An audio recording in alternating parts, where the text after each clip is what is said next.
sur la coopération sino-africaine. Un 6e sommet Chine-Afrique placé sous le thème « L'Afrique et la Chine avancent ensemble ». Une coopération gagnant-gagnant pour le développement commun. Le premier sommet Chine-Afrique organisé sur le sol africain ambitionne de renforcer davantage la coopération avec l'Afrique dans 5 domaines prioritaires: l'industrialisation, la modernisation de l'agriculture, la santé, les échanges culturels ainsi que la paix et la sécurité. Coopération sino-africaine, une aubaine au pur mercantilisme. Nous en débattrons dans un instant. Sera en outre soumise à l'analyse de nos invités l'attaque sanglante ayant endeuillé dans la nuit du mardi à mercredi l'armée ivoirienne, que dis-je, tout un peuple, le peuple ivoirien. Attaque du sud-ouest de la Côte d'Ivoire, un épiphénomène ou une sérieuse manœuvre de déstabilisation à prendre donc très au sérieux. Les réflexions seront menées autour de cette question, mais avant, un point de l'actualité à travers le flash d'information. En Mauritanie, après quelques jours de garde à vue, Ouma Ould Beibaka a recouvré sa liberté. Au colonel à la retraite, il avait été reproché d'avoir tenu des propos outranciers contre le pouvoir. ONG de défense des droits de l'homme et personnalités politiques avaient en son temps fermement condamné son arrestation. En Afrique du Sud, Oscar Pistorius, condamné pour homicide involontaire après avoir tué sa compagne Riva Steenkamp, risque désormais 15 ans de prison. Jugé en appel par la Cour suprême sud-africaine, il a été reconnu coupable de meurtre et non plus d'homicide involontaire.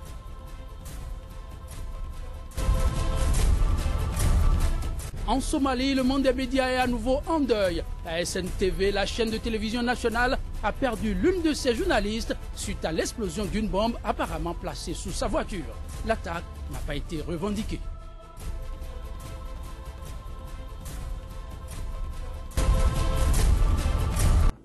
L'Afrique et la Chine avancent ensemble, une coopération gagnant-gagnant pour le développement commun. C'est le thème de la 6e édition du Forum sur la coopération sino-africaine, une première du genre à se tenir sur le continent Johannesburg en Afrique du Sud. Pour la cause, le président Xi Jinping a effectué en personne le déplacement. Coopération sino-africaine, une aubaine au pur mercantilisme. Des personnes avisées pour lever un coin de voile sur la question juste après ce générique.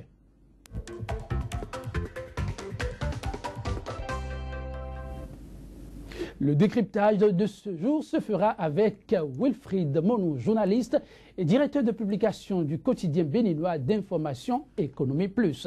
Un titre qui en dit long sur les questions évoquées dans ces colonnes finance et économique. Pour ne pas les évoquer, Wilfried Monou, bonjour. Bonjour Joël. Un Wilfried peut en cacher un autre. Également à mes côtés sur ce plateau, Wilfried Léandre Roumbedi, journaliste, écrivain, analyste politique. L'homme est en outre le secrétaire de rédaction de La Nation, le quotidien d'information de service public au Bénin. Wilfried Léandre Roumbedi, bonjour. Bonjour Joël, avec la seule précision que j'ai cessé d'occuper les fonctions de secrétaire de rédaction de La Nation depuis le 21 janvier 2008 et que c'est une fonction à laquelle je n'aspire plus. Vous n'y aspirez plus, on y reviendra. Cette façon de l'évoquer signifie beaucoup. L'Afrique et la Chine s'engagent dans un nouveau partenariat qualifié de coopération gagnant-gagnant. Le sommet de Johannesburg, quel intérêt révèle-t-il à vos yeux, Wilfried Monou? Merci Joël. C'est le 6e sommet. Tout à fait.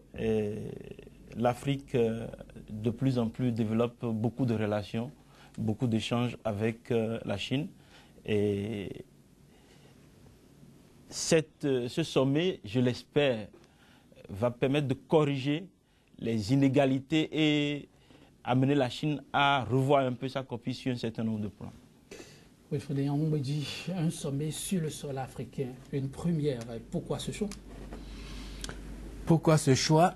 Probablement parce que, comme d'autres sommets du même genre, qui se tiennent alternativement en Afrique ou ailleurs, je vais parler de la France par exemple, je vais parler de l'Inde, je vais parler du Japon, il y a que la Chine entend sans doute rentrer un peu dans cette même dynamique pour montrer un peu plus de considération à l'égard de ses partenaires. Et partenaire, pour moi, en l'espèce, c'est un mot fort, parce que je ne suis pas sûr que nos États et les dirigeants que nous avons actuellement soient réellement des partenaires.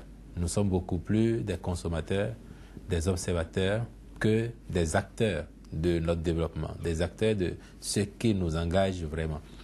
Et je voudrais dire tout de suite, avant que nous allions plus loin dans les développements tout à l'heure, que en invoquant le général de Gaulle, les États n'ont pas d'amis, ils n'ont que des intérêts. Et cela, il me semble que les dirigeants africains tardent à se le mettre en tête. Voilà. Les dirigeants africains tardent à se le mettre en tête et pourtant, il y a des points sensibles, saillants qui sont évoqués. 5 axes prioritaires. On parle de la modernisation. Toute chose dans l'Afrique a besoin et ça vous inspire rien de positif? Non, il y a du positif. Vous savez, depuis 2000 où la Chine s'est ouverte à nouveau au monde, beaucoup de choses se sont passées en Afrique de positif. Vous allez constater que nous avons beaucoup d'investissements et la Chine s'intéresse surtout à l'Afrique parce que nous avons les matières premières et sa demande a fait que le coût des matières premières a été boosté en Afrique. Et depuis environ 1 an et demi, il y a une récession au niveau de cette demande. Donc les coûts de matières premières sont en train de chuter et l'Afrique est là, on va perdre sans réagir. Et avec cette rencontre, on peut essayer de revoir les choses, des ajustements. Ce qu'on espère, parce que vous savez que lorsque vous avez de la matière première et que vous l'exportez brute, vous ne créez pas de la plus-value. Aujourd'hui, il est temps que l'Afrique commence par produire, par transformer sur place les biens et proposer au reste du monde pour que l'échange soit équilibré. Et n'est-ce pas en justice qu'on parle là d'industrialisation? Il faut en débattre, c'est au cœur des débats. L'industrialisation, oui, mais à quel prix? C'est ça la question. Parce que lorsque les autres viennent investir chez nous, nous leur offrons beaucoup de facilités et nous n'avons pas à exiger qu'il y ait une contrepartie subséquente en la matière. C'est ça qui est le problème qui se pose. Et comme Léon le disait tout à l'heure, il faut que nos chefs d'État, les leaders africains, puissent peser énormément dans la balance pour que l'Afrique puisse gagner dans ces relations. Léon Zoumbédji, les États, dites-vous, n'ont que des intérêts. Et parlant d'intérêts, nos chefs d'État africains, qu'est-ce qu'ils peuvent bien négocier pour cette Afrique qui est quand même en marche? Moi, en général, je suis moins euphorique relativement à la présence de la Chine en Afrique et même de façon générale, relativement aux œuvres de ceux que nous appelons les bailleurs de fonds. Bon, c'est Sankara qui aimait à parodier cela en disant comme s'il suffisait que du bâillement des uns pour que les autres se développent. Pour la boutade, vous connaissez le sens humoristique de Thomas Sankara.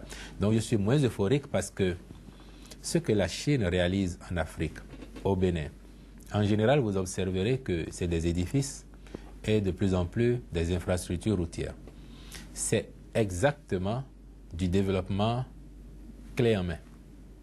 Du développement clé en main. C'est quoi son inconvénient? Si ça est du développement, c'est du développement clé en main. Ça veut dire qu'il n'y a pas de transfert de technologie pour qu'à terme, les Africains eux-mêmes soient en mesure d'implémenter le développement. Et cette rencontre servira à ça. De mettre en œuvre, je ne suis pas sûr, de mettre en œuvre les politiques qui leur conviennent. Parce que ce que nous ne savons pas assez, c'est que pour que la Chine soit au niveau où elle est aujourd'hui, elle a dû, à un moment donné, prendre ses responsabilités, se replier d'abord sur elle-même et ensuite se déployer. Je ne prône pas qu'il faille vivre aujourd'hui en autarcie, mais je nous invite à plus de clairvoyance et de sens de responsabilité. Parce que, par ailleurs, les rapports entre la Chine et les pays africains sont généralement des rapports dans lesquels vous avez une partie qui est manifestement, outrageusement forte face à une autre qui se sent économiquement, politiquement atrophiée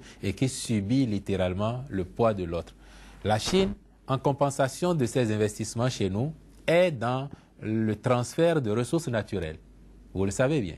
Les mines, le bois, donc déforestation à la chaîne. Et c'est un fait que l'Afrique sans ça, non, la Chine sans ça ne peut pas continuer sa prospérité. Est-ce que là, ce n'est pas un bâton que les chefs d'État africains ont en main? Raison de plus, et c'est pour ça que j'en appelais à la prise de conscience et au sens de responsabilité des nôtres. Si on sait que de ce point de vue-là, aujourd'hui, nos États sont en position de force, c'est qu'il faut avoir, pour nos chefs d'État, la contenance qu'il faut pour faire face aux dirigeants chinois et leur dire, les réalités d'aujourd'hui font que nous savons que de toutes les façons, vous ne pouvez plus vous passer de nous.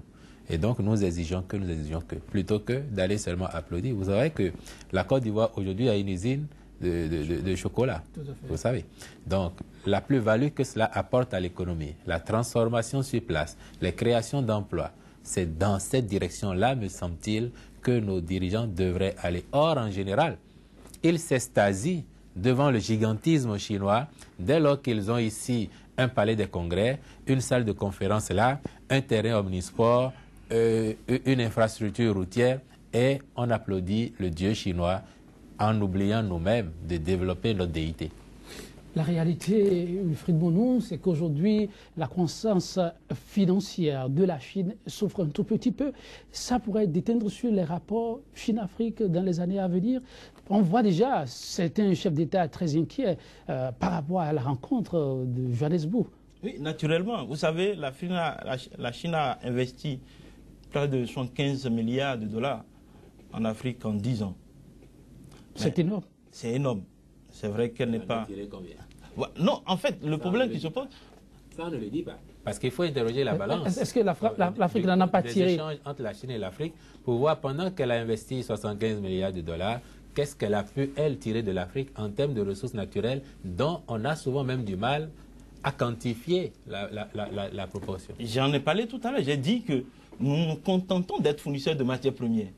Et quand vous vous contentez de... C'est pour ça que j'interroge. Lorsqu'on n'envoie que les matières premières... La valeur estimée de ces matières premières, il faut que lorsque la Chine se vante d'avoir fait autant d'investissements en Afrique, elle puisse nous dire, en retour, j'ai pris tant. Ou que nos chefs d'État puissent dire, en recevant ici 5 millions de dollars ou 1 milliard de dollars de la Chine, en compensation, le bois que nous y avons envoyé, le pétrole que nous y avons envoyé, les mines et autres représentent tant. Et ça, on ne l'a pas souvent ici. Alors, les investigations d'Économie Plus prouvent plutôt qu'il y a un déséquilibre. Il y a déséquilibre. Je reconnais qu'il y a déséquilibre. Et c'est pourquoi, autant que Wilfried, je dis, il est temps que nous puissions nous-mêmes transformer les choses sur place pour créer déjà sur le marché un besoin de biens sur le marché pour que les prix soient revalorisés en notre faveur, puisque aujourd'hui tout le monde s'intéresse à l'Afrique. Pourquoi? Parce que nous sommes le gisement des minerais, nous avons les matières premières de tout genre en Afrique. Mais n'est-ce pas déjà... Il se fait que nous attendons que les autres viennent, prennent nos produits et nous envoient des prébendes. Pourquoi? Je ne sais pas. Et ça, c'est parce que nos politiques ne définissent pas, ils ne sont pas objectifs. Ils vont s'asseoir et applaudissent, alors que nous avons des réalités. Nous sommes riches. Nous sommes riches. Il est temps. Je crois qu'au XXIe siècle, notre heure a sonné. Il est temps que l'Afrique se lève. Nous avons plein de cadres que nous avons envoyés à l'extérieur pour aller faire de la formation. Mais au lieu de faire le retour, ils préfèrent s'installer là-bas. Voilà aussi un autre problème qui se pose. Aujourd'hui, vous avez plein de Béninois ou Africains qui sont en Chine en train de se faire former. Et d'autres ont commencé même pas à se marier là-bas. Plutôt que de revenir sur place pour... Mais tout ça, les réalités de chez nous. Ne s'agit-il pas là plutôt des problèmes des Africains eux-mêmes? Qu'est-ce que les États font pour que lorsqu'il arrive que certains de leurs cadres ou l'intelligentsia va là-bas pour acquérir des connaissances, cette intelligentsia se trouve peut-être contrainte de rester en exil plutôt que de rentrer? Ça, c'est un problème de la Chine. C'est vrai que c'est un problème de la Chine. Avant ça, c'est notre problème. Pourquoi? Parce que nous n'avons pas une politique qui gère ces cadres-là. Quand ils reviennent, comment on va les exploiter? Comment il n'y a pas de plan de carrière pour eux? Donc ils trouvent que leur avenir se trouve là-bas. Mais si dans le contrat avec la Chine ou avec les autres partenaires, on se rend compte qu'il vaut mieux rapatrier pour que nous ayons des transferts de compétences, des possibilités de transformer nos richesses sur place, ça les arrangerait. Je crois qu'on doit revoir le paradigme, il faut redéfinir les cadres de jeu. Aujourd'hui, il se trouve que c'est la Chine elle-même qui parle de développement complémentaire. Est-ce que ce n'est pas déjà heureux? Si c'est de la patate jetée au chef d'État, est-ce qu'il ne faut pas la saisir? Je crois que quelqu'un ne peut pas faire votre bonheur sans votre participation. Ils sont là. Ils ont été invités, 40 chefs d'État. Ils n'iront pas autour de cette table-là pour se frotter les mains. Par rapport à la coopération d'hier avec la France, il y a déjà une petite différence qu'il faut saluer, non? Oui, mais qu'est-ce que les chefs d'État ont retenu en commun comme objectif à atteindre? C'est le problème qui se pose. quand on va définir, quand on va dans ces forums-là, qu'est-ce qu'on amène comme proposition? On n'amène rien. On n'amène rien. On attend tout ce que le partenaire vient proposer, on applaudit, puis on rentre, on s'en contente. Et quand les autres honorent leur engagement, nous, on est là à mal gouverner. C'est ça l'Afrique. Vous prenez tous les pays africains, c'est le même problème, c'est la même ribambade tous les jours. Wilfried Léon, vous l'avez dit, il faut plutôt plus de synergie d'action, mais c'est un fait qu'on ne peut non plus vivre en vase clos. Ça, vous l'avez souligné aussi. Qu'est-ce qu'il faut espérer de la rencontre de Johannesburg? Moi, je ne sais pas ce qu'il faut en espérer. Le seul vœu qu'il y a à émettre, je vous l'ai dit tout à l'heure, c'est d'espérer que nous ayons enfin des dirigeants dignes du nom, comme les Chinois le font pour la Chine. Parce que ce que fait la Chine dans nos différents pays, c'est pour la gloire et la grandeur de la Chine plutôt que pour notre développement. C'est d'abord ça que dans le monde, on parle en bien de la Chine et donc l'aura de la Chine s'en trouve bonifiée. Nos États, nos dirigeants, sont-ils en mesure d'observer les mêmes comportements que les dirigeants chinois? Et avant d'aller plus loin, je voudrais que vous observiez que la Chine, en tant qu'État, n'est pas différente de la France en tant qu'État. Ah bon? Dans le sens que les États n'ont pas d'amis, ils n'ont que des intérêts.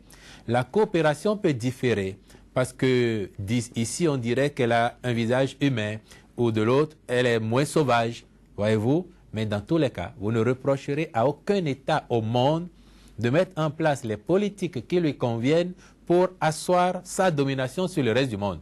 Et donc, il faut en appeler à la conscience et au sens de responsabilité des dirigeants africains pour qu'à leur tour, ils se montrent de plus en plus responsables, de plus en plus ambitieux pour leur pays. C'est de ça qu'il est question.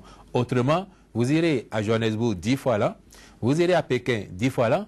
Si Xi Jinping vous voit, il vous accueille bien, il vous sourit, et puis vous repartez, il se gosse de vous en disant « Oh, ces gens-là, ils n'ont pas encore compris de quoi il s'agit. » Voilà la triste réalité. Voilà la triste réalité. Vous voulez que je vous donne un exemple? Vous allez à Addis Abeba, mais vous observerez que l'antre de l'Union africaine, c'est à peu près 150 millions de dollars, entièrement financé par la Chine. Vous avez 54 États africains avec 2,5 millions par État maximum. On a réussi à faire ça. Pourquoi a-t-on été incapable, dans ce qui symbolise l'Union africaine et la volonté affichée des dirigeants africains de faire de l'Afrique une puissance, même à ce niveau symbolique-là, on n'a pas été en mesure de se prendre en charge. Et il a fallu que l'étranger, la Chine, vienne nous suppléer dans nos responsabilités pour nous doter d'un siège pour l'Union africaine. C'est un sacrilège de mon point de vue. J'ai eu l'occasion d'aller là-bas travailler. J'y serai encore probablement l'année prochaine. Mais à chaque occasion, je l'ai souligné aux dirigeants africains avec lesquels j'ai pu échanger. Déjà quand c'était en chantier. Et depuis que c'est fini, j'y suis allé 2-3 fois. Et je leur ai dit la même chose. Et pour être trivial, je l'ai dit, par exemple, voyez-vous, vous pourrez être amené ici à prendre des décisions d'importance. Qui parmi vous sait, par exemple, quel matériel, quel dispositif discret d'espionnage économique, politique il y a ici et qu'on pourrait contrôler? Aucun. Aucun, parce que nous n'étions pas, à la vérité, les maîtres d'ouvrage de cet édifice-là. C'est de ça qu'il s'agit. Et ça, seuls les pays qui comprennent, qui ont compris et qui sont ambitieux sont capables de le faire. Donc, on ne va pas passer le temps à pleurer sur le lait renversé. Il nous faut aujourd'hui prendre conscience. Et la question se pose avec acuité, surtout lorsque vous savez qu'il y a même des pays africains qui osent importer des dirigeants chez eux désormais, pensant que c'est ainsi qu'ils vont accéder au développement. Voilà. Vous importer des dirigeants. Observez le continent, observez la sous-région, observez et vous constaterez vous-même. Wilfried Bonon, en définitive, il y a quand même du bon du côté de la Chine qu'on peut apprendre. Comment trouvez-vous, économiste que vous êtes, qu'on puisse rentabiliser cette coopération? Parce que c'est au fait de cela qu'il est question. Le mot a été lâché, hein, c'est transfert de compétences. Lorsque la Chine vient sur un chantier, il est temps qu'elle n'envoie plus des Chinois uniquement. et qu'on puisse avoir des Africains sur ce chantier qui puissent comprendre ce qui est fait et qu'ils travaillent avec les Chinois. C'est ça le transfert de compétences. Si on ne fait pas ça et que sur les chantiers, on veut faire l'industrialisation, c'est une autre façon de délocaliser les industries chinoises pour avoir la main-d'œuvre à bon prix. Déjà que quand ils viennent, ils ne respectent aucune norme sociale. Les règles sociales de travail sont bafouées. Si vous connaissez des travailleurs chez les Chinois, vous allez entendre parler de ça. Aucune règle, ni sociale, ni économique, n'est respectée. À partir de ce moment, on est non seulement au niveau des chefs d'État... Et on peut rapatrier aisément les bénéfices. Les bénéfices, aisément. Ça se rapatrie naturellement. Et c'est pourquoi, quand bien même on dit que nous avons des taux de croissance, regardez, malgré la chute des coûts des matières premières, l'Afrique a toujours une croissance où le secret. C'est parce que les autres investisseurs viennent investir. Mais quand on va aller au niveau des produits nationaux bruts, on constatera que les capitaux étrangers, quand on va les enlever, on n'a rien fait en réalité. Donc, il est temps que nous-mêmes, Africains, nous regardions et que nous prenions conscience. Il est temps. On fait suffisamment de reproches à la Chine, là. Non, pas la Chine. Non, moi, ce n'est pas à la Chine que je fais des reproches. C'est au nord. La Chine est dans son bon droit. La Chine est dans son bon droit de déployer sa politique comme elle l'entend pour sa grandeur dans le monde.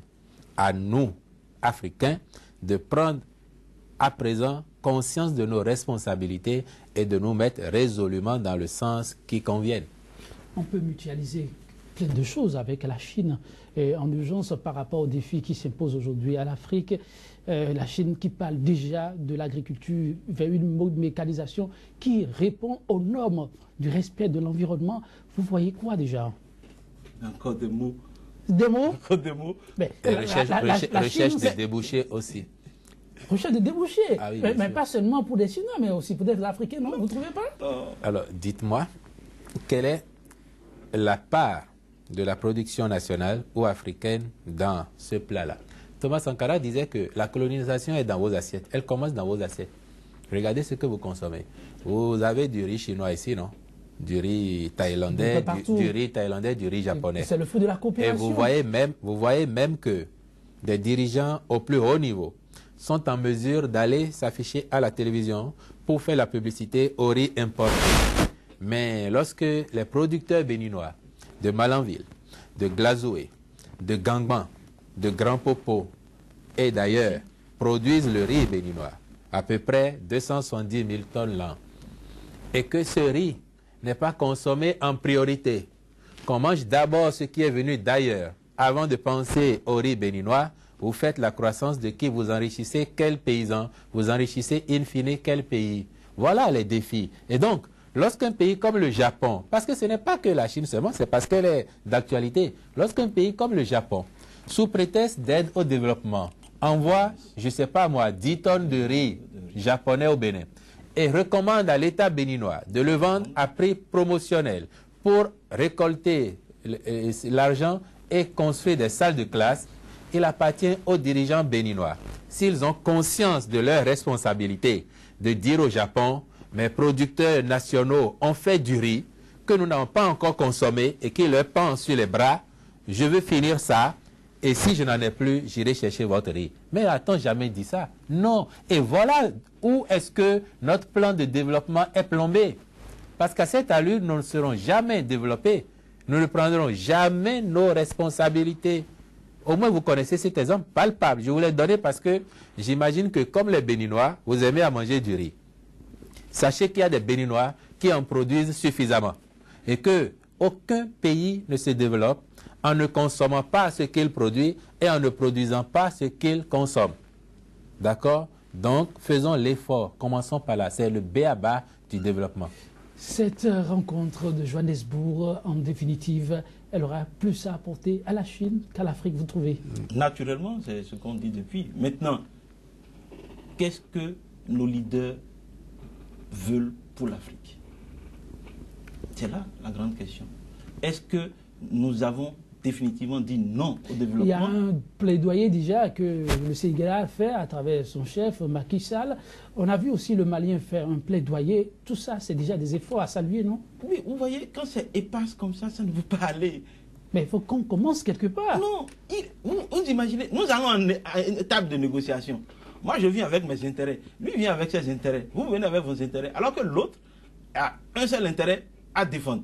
Et il est plus fort que vous tous réunis. Tous les problèmes, et tous les pays n'ont pas les mêmes problèmes. Ça suffit quoi? Il faut qu'on s'asseye au niveau de l'Afrique, qu'on définisse les priorités.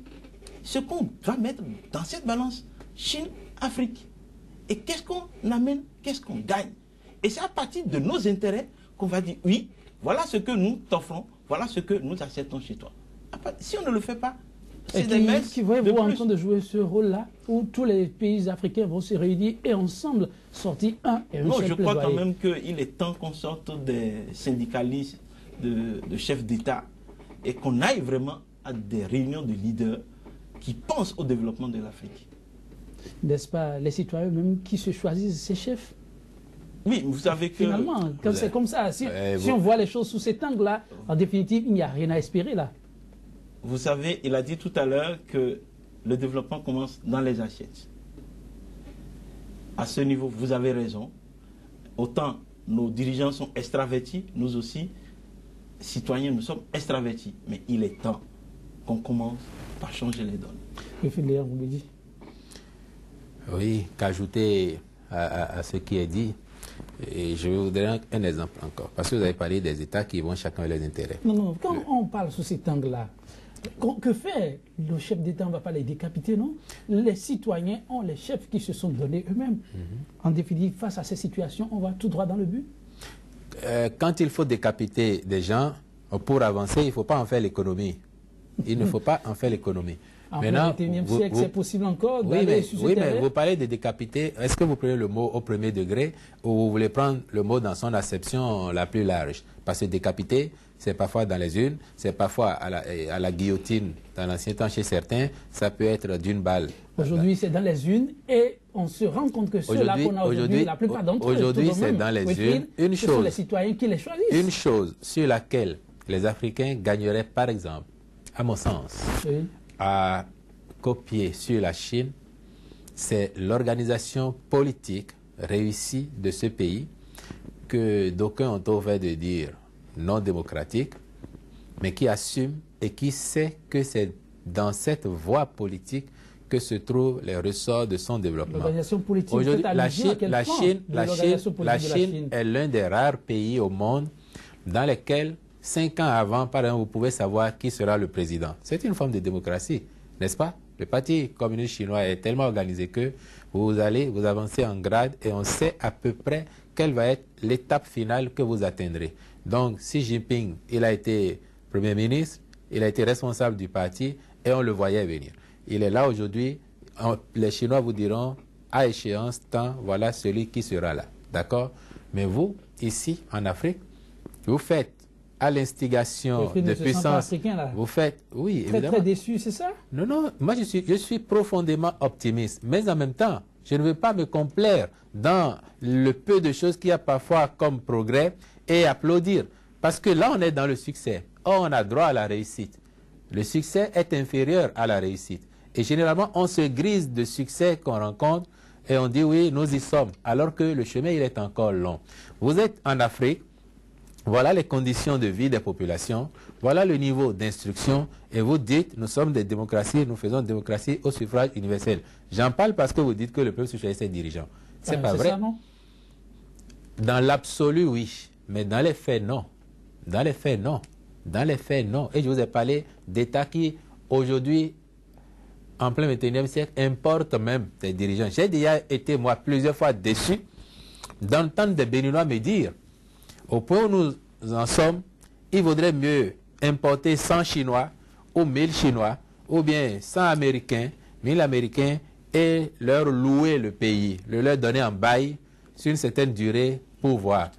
Déjà, élèves, étudiants, je m'offusquais de tels propos. La faute est à qui? Je m'offusquais. Pas aux autres, non? La faute est à nous tous, aux populations, davantage à ceux qui ont eu le bonheur d'accéder à des postes de responsabilité et à ceux qui aspirent à nous diriger, parce que nous devons prendre conscience que nous ne pouvons plus continuer à faire aujourd'hui en Afrique et au Bénin en tout cas comme nous avons fait pendant 55 ans et espérer être au rendez-vous des grandes nations. Si nous continuons comme nous le faisons là, notre pays n'a pas d'avenir, nos enfants, nos petits-enfants n'ont pas d'avenir et ils iront cracher sur nos tombes demain.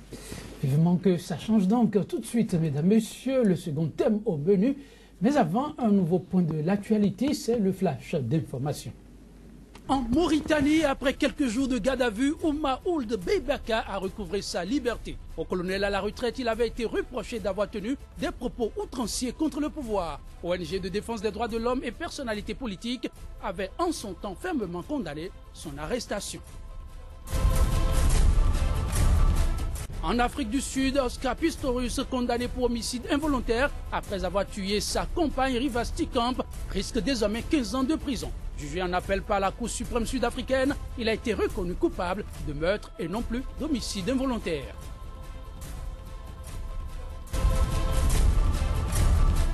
En Somalie, le monde des médias est à nouveau en deuil. La SNTV, la chaîne de télévision nationale, a perdu l'une de ses journalistes suite à l'explosion d'une bombe apparemment placée sous sa voiture. L'attaque n'a pas été revendiquée.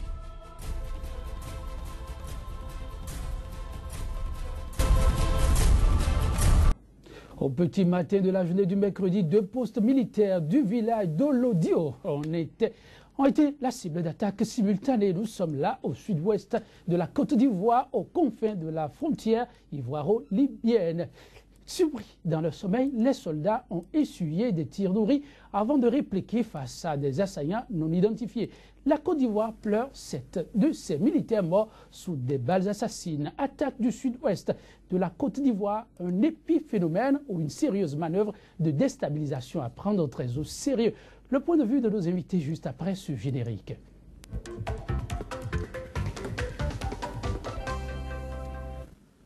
Cette émission se poursuit, le plateau n'a pas changé. En ma compagnie pour le débat, Wilfried Monou et Wilfried Léandre Roumbouidji. Wilfried Monou, 2 postes militaires, la cible d'attaque meurtrière au sud-ouest du pays. Doit-on s'en inquiéter? Oui, vous savez que le succès économique du président Ouattara ne doit pas occulter les réalités de ce pays, vu qu'il y a encore des poches de mécontents. Très proches de Gbagbo qui n'ont pas encore vous allez sur quelle piste là? Oui. Vous voyez déjà des mains politiques derrière ce qui s'est passé? Non, vous savez, il faut pas, en économie on ne cache pas les mots, c'est la réalité. Tant qu'on ne va pas régler... Les enquêtes se poursuivent, on n'a pas encore suffisamment de preuves. Une chose est sûre, vous serez d'accord avec moi que c'est les mécontents des Ivoiriens qui étaient de l'autre côté du Libéria qui sont venus pour faire des coups. Et ça risque de continuer si on ne va pas réellement à l'accalmie où on s'entende. Le président a aujourd'hui une lourde obligation de réconcilier la Côte d'Ivoire avec elle-même. Oui, ce n'est pas la première fois. Le sud-ouest du pays a une nouvelle fois été la cible d'attaques de personnes jusque-là non identifiées. Comment analysez-vous le phénomène devenu récurrent? Je crois que l'un des défis majeurs de la Côte d'Ivoire aujourd'hui reste encore la finalisation du processus de réconciliation nationale. Je crois que ce devra être un des plus gros chantiers du deuxième quinquennat du président Ouattara, qui, au plan économique, a forcément fait des prouesses. Et ça, ses adversaires le reconnaissent. Mais je crois que pour asseoir durablement les bases de la reprise et permettre à la Côte d'Ivoire de revenir au devant de la scène définitivement, il faut également privilégier la résolution du problème, je dis populaire, simple, pour faire peuple.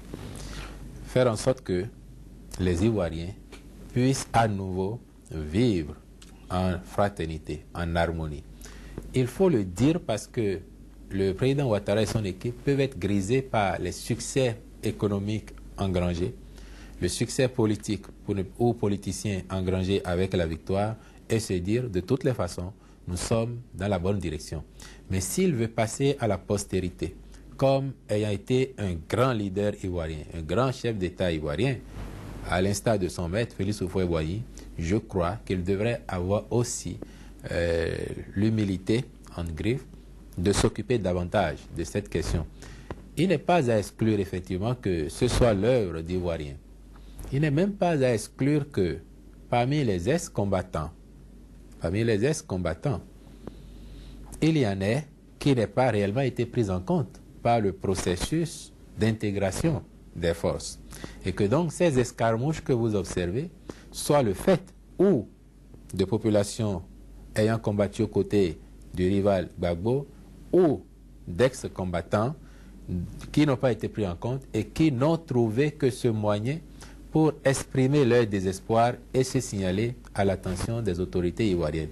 Comme ça se peut aussi très bien que ce soit le fait de vulgaires délinquants, mais là, je mettrais pour 10-20% maximum dans la balance. Donc, en définitive, il y a des efforts à faire, sérieusement, pour que les Ivoiriens, de toute tendance, se reconnaissent à nouveau comme un seul peuple. La Côte d'Ivoire, c'est un pays de peuplement.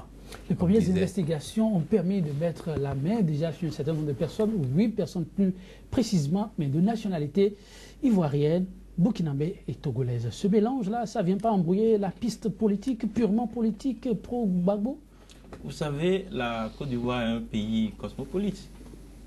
Vous retrouvez toutes ces nationalités-là qui sont depuis des années et qui ont certainement, comme l'a dit Wilfried, peut-être combattu dans le cas même des pro-Ouattara dans le temps et qui aujourd'hui se sentent loin des récompenses, des retours attendus de leur engagement. Cette piste a finalement été évoquée aussi par les autorités ivoiriennes, mais une partie de la presse ivoirienne fait savoir qu'on essaie de cacher la vérité au peuple. La réalité, ce sont les djihadistes qui auraient frappé le sud-ouest de la Côte d'Ivoire. Non, c'est vrai que il y a le djihadisme aujourd'hui, mais il est temps, il ne faut pas que ça soit une psychose qui emporte tout le monde. Hein. Il faut regarder nos réalités de près. Le cas d'espèce, je ne pense pas que ça soit le fait des djihadistes. Il vaut mieux être pondéré et aborder les problèmes. Comme on l'a dit, la solution, ce n'est que dans la réconciliation de la Côte d'Ivoire avec elle-même. Et il faut que ça soit un chantier prioritaire pour le président Ouattara. On me dit à Souris tout à l'heure, comme pour dire, on est en train de provoquer le chat qui dort. Je sais qu'il y a ce qu'on appelle la communication de crise. Et que même si ça avait été effectivement l'œuvre de djihadistes, les autorités ivoiriennes chercheraient les bons mots pour présenter la situation et préserver quelque peu la quiétude des populations. Mais vous observerez que la Côte d'Ivoire n'est pas un pays engagé sur les premières lignes de la lutte contre le terrorisme, contre le djihadisme. Contrairement à un pays comme le Bénin, dont le président ne rate aucune occasion pour dire sa volonté d'aller assommer... Donc vous excluez cette parenthèse, cette hypothèse-là. Je pense que l'hypothèse djihadiste là est un peu tirée par les cheveux. Et je faisais le parallèle pour dire, contrairement au président béninois, qui ne rate aucune... Oui, mais parce que nous, par ailleurs, nous sommes mitoyens de Boko Haram, là. Vous ne savez pas? Nous sommes mitoyens. Et donc, c'est pour ça que je parlais de communication de crise. Même en temps de communication ordinaire, il faut faire attention au choix des mots. Le timing de certaines interventions. Donc vous interpellez la presse ivoirienne? La presse ivoirienne, même je parle là beaucoup plus pour le Bénin, dont le président, disais-je, n'a de cesse de clamer sa volonté de botter Boko Haram loin de la sous-région, et peut-être même loin du Nigeria, sa terre de prédilection. Pour dire que nous devons faire attention. Parce qu'en politique internationale, comme en politique nationale d'ailleurs, il y a des erreurs qu'il ne faut pas commettre parce qu'elles coûtent cher. Elles coûtent cher. Et il faut mettre en garde les Béninois que si nous ne prenons garde et ne savons pas faire certains choix majeurs qui engagent l'avenir de la nation, nous courons également le risque d'ameuter ces gens-là pour leur dire de venir nous visiter. Dans le cas du sud-ouest de la Côte d'Ivoire qui a été frappé une autre fois, est-ce qu'on ne peut pas dire que l'échafaudage sécuritaire est quelque part mis à l'index? Dit que c'est récurrent. Bon, tous les sécurocrates vous diront qu'il n'y a pas d'insécurité zéro. Tous vous le diront. Maintenant, on peut être préoccupé lorsqu'il y a répétition des faits. Et dans la même zone, mais c'est déjà arrivé chez vous ici, combien de fois a-t-on frappé à Dantokpa? Vous vous rappelez? Il y a une année où on a été visité 2 fois. Donc, ça, c'est le banditisme. Cela peut arriver. Mais lorsque ça se reproduit, oui. Ah oui, mais là-bas, vous ne savez pas non plus qui sont ces gens-là. Vous sembliez même dire que ce pourrait être des bandits. Lorsque les personnes arrivent à frapper dans la même localité, oui. ce peut être un signal qu'elles donnent. D'où il ne faut pas banaliser en pensant que c'est de vulgaires bandits. C'est une possibilité. Mais il ne faut pas exclure non plus celle qu'on a développée ici tout à l'heure, à savoir que des gens ont envie de faire passer un message aux autorités ivoiriennes pour qu'elles soient plus regardantes en ce qui concerne leur situation. Les récentes attaques qu'on a eues avec le régime en place, c'est en début d'année, en janvier. Nous sommes en décembre pour boucler l'année. Eh bien, il y a eu encore d'attaques des assaillants. Trop bizarre, non? Préoccupant? Oui, vous savez, c'est comme le dit Wilfried, il n'y a pas d'insécurité zéro. On peut mettre ça sur le dos de cet argument. Mais on ouvre l'année, pas des attaques. On la boucle, pas des attaques. Vous savez, quand on veut passer un message, pour qu'il y ait communication, il y a un émetteur, un récepteur. Les émetteurs ont agi. Est-ce que le récepteur a compris? Ah, donc c'est la grande interrogation. C'est l'équation à résoudre maintenant. Pour moi, je pense qu'il faut que, à côté de la réussite économique, que le président Ouattara appelle tout le monde et puisse réconcilier tout le monde jusqu'aux confins du pays. Que ceux qui sont à l'extérieur puissent rentrer et discuter et revenir à la Côte d'Ivoire la joie. Et pour ça, vous voyez le président s'y prendre de quelle façon? On invite encore à la réconciliation nationale une nouvelle fois, c'est ça?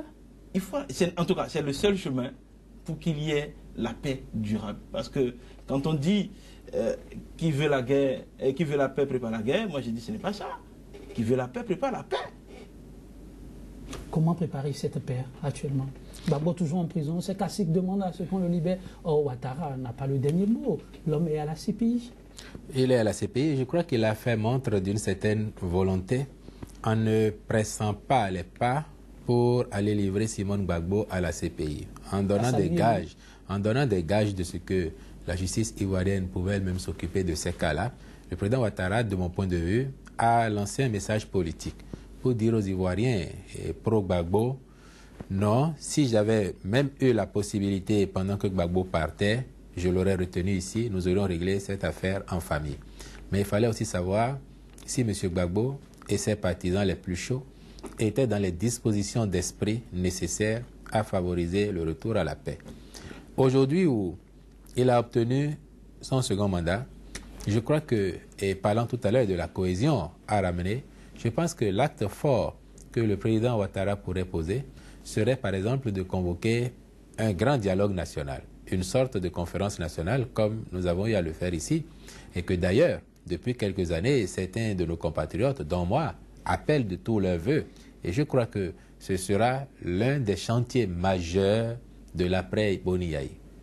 Grande assise nationale. C'est ce que vous invitez déjà Ouattara les acteurs béninois. Je pense que le président Ouattara peut faire ça. Son second mandat est acquis, donc c'est sauf. Et maintenant, pour passer définitivement au rang de grand leader de la Côte d'Ivoire, il pourrait, à mon sens, faire ça.